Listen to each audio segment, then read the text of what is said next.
नमस्कार, आप देख रहे हैं हिंद आवाज मीडिया और मैं हूं आपके साथ वैशाली। आइए रुक करते हैं आज की खास खबर पर। मैं बहुत स्पष्ट शब्दों में बताना चाहता हूं, महाराष्ट्र में मराठी भाषा का अभिमान रखना ये कोई गलत बात नहीं है, लेकिन भाषा के चलते अगर कोई गुंडागर्दी करेगा तो इसको हम सहन नहीं करने वाले। कोई अगर भाषा के आधार पर मारपीट करेगा तो यह सहन नहीं किया जाएगा।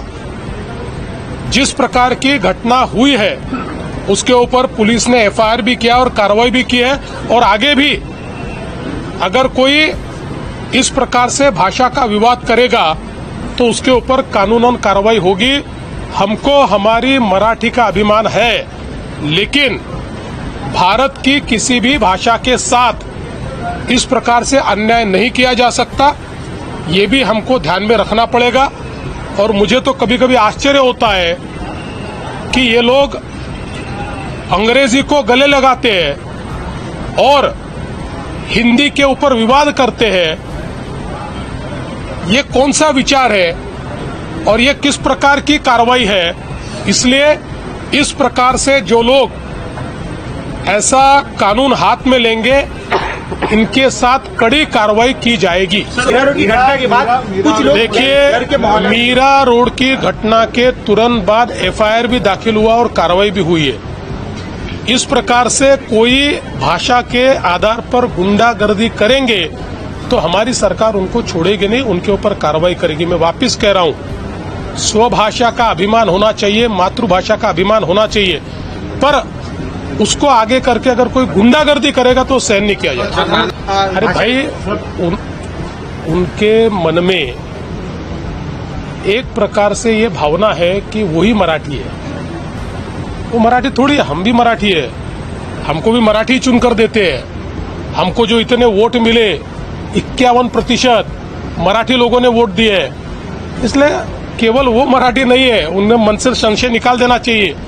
मराठी हमारे पीछे है और हमारे साथ रहेंगे। देखिए, मैं याद दिलाना चाहता हूँ, इससे पहले भी चिकोड़ी में जिस समय छत्रपति शिवाजी महाराज के प्रतिमा का अनावरण हो रहा था, उस समय आदरणीय शरद पवार जी ने जय महाराष्ट्र जय कर्नाटक कहा था। उसका अर्थ ये होता है क्या कि शरद पवार जी को कर्नाटक ज्यादा प्यारा है और महाराष्ट्र प्यारा नहीं है? हम लोग जहां जाते हैं वहां के लोगों को जो अच्छा लगता है ऐसी बात हम लोग करते हैं, सभी नेता करते हैं। अब गुजराती समाज में जाने के बाद जय महाराष्ट्र और जय गुजरात कहा, तो मुझे लगता है कि इसमें इतना बवाल करने की आवश्यकता नहीं है। हम एक भारत के लोग हैं, हम सारे लोग भारतीय हैं। हमको पहला अभिमान महाराष्ट्र का होना चाहिए, पर इसका मतलब ये नहीं है कि दूसरे राज्यों के प्रति हमको कोई गुस्सा हो या उनके प्रति हमारा कोई तिरस्कार हो। और पाकिस्तान के प्रति तिरस्कार समझा जा सकता है, पर बाजू के राज्यों के प्रति तिरस्कार तो नहीं हो सकता है ना। इसलिए मुझे लगता है कि कहीं से भी इस वाक्य के माध्यम से शिंदे जी के महाराष्ट्र प्रेम पर अगर कोई प्रश्न चिन्ह लगाता है तो बहुत संकुचित विचार वो। देखिए, अब इसको जो विरोध है ये केवल राजनीतिक विरोध रहा है, क्योंकि जो ज्वाइंट सिलेक्ट कमेटी है इसमें क्लॉज बाय क्लॉज इसके ऊपर चर्चा हुई और कुछ भी ऑब्जेक्शनेबल उसमें कोई निकाल नहीं पाया। हाँ, कुछ 2-3 उन्होंने चेंजेस मांगे थे, वो कर दिए हमने। इसलिए अब ज्वाइंट सिलेक्ट कमेटी ने एक मत से दिया है। एक भी ज्वाइंट सिलेक्ट कमेटी में इसका जो रिपोर्ट आया है उसमें एक भी डिसेंट नोट नहीं है, there is no decent note. इसलिए हम लोग इसको लाएंगे और इसको मंजूर करेंगे।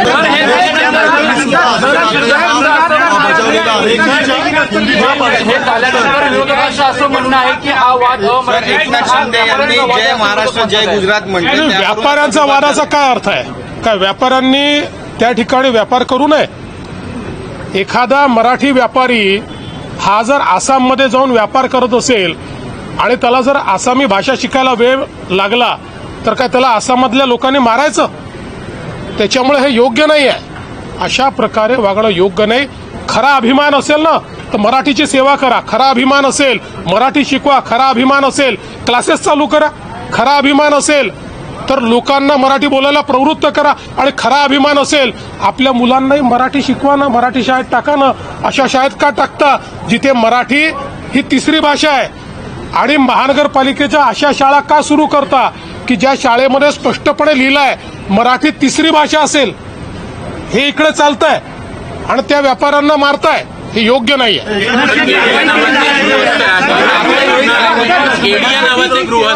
एकनाथ शिंदे यांनी पुण्यामध्ये जय गुजरातचा असा नारा दिलेला. असं म्हणतात की अमित शहा यांना खुश करण्यासाठी त्यांनी म्हणाले. असं आहे, आपल्याला मी आठवण करून देतो.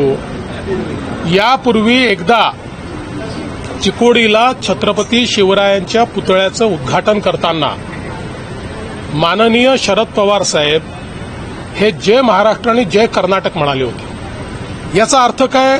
त्यांचं कर्नाटकावर जास्त प्रेम आहे आणि महाराष्ट्रावर प्रेम नाही असं ठरवून जायचं का? आपण ज्यांच्या कार्यक्रमांमध्ये जातो त्यावेळी त्या संदर्भात आपण बोलत असतो. आता गुजराती समाजाच्या कार्यक्रमात गेल्यानंतर जय गुजरात म्हटलं म्हणजे आता एकनाथ शिंदेचं गुजरातवर प्रेम ठरलं आणि मराठीचं प्रेम कमी झालं आणि महाराष्ट्रावरचं प्रेम कमी झालं. इतका संकुचित विचार मराठी माणसाला शोभत नाही. मराठी माणूस हा वैश्विक आहे. याच मराठी माणसाने अटकेपार झेंडा नेलाय. याच मराठी माणसाने संपूर्ण भारताला स्वतंत्र केलेलं आहे. संपूर्ण भारतातली मोगली सत्ता घालवण्याचं आणि दिल्लीवर भगवा झेंडा लावण्याचं काम या मराठी माणसांनी केलं आहे. आणि एवढा संकुचित विचार जर कोणी त्या ठिकाणी करत असेल तर चुकीचं आहे.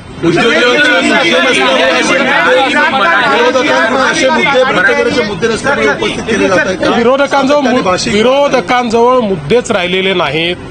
त्यांचा लोकांशी टच देखील राहिलेला नाही. लोकांच्या मनात काय हे देखील त्यांना माहिती नाही. आणि म्हणूनच ते असे मुद्दे उचलतायत की जे मुद्दे खरं म्हणजे असे आहेत की ज्यातनं लोकांवरही त्याचा परिणाम होत नाही. उद्योजक आहे ते असं म्हणतात की महाराष्ट्रात राहूनही आम्ही मराठी शिकणार नाही. अशा व्यक्तींचं, अशा उद्योजकांचं काय करायचं? असं आहे की आपण महाराष्ट्रात राहिल्यानंतर मराठी शिकावी असा आग्रह करू शकतो पण दुराग्रह करू शकत नाही. मी उद्या तमिळनाडूमध्ये गेल्यानंतर कोणीही मला हा दुराग्रह करू शकत नाही की मी तमिळ शिकली पाहिजे. मला आवडते तमिळ भाषा, चांगली भाषा आहे.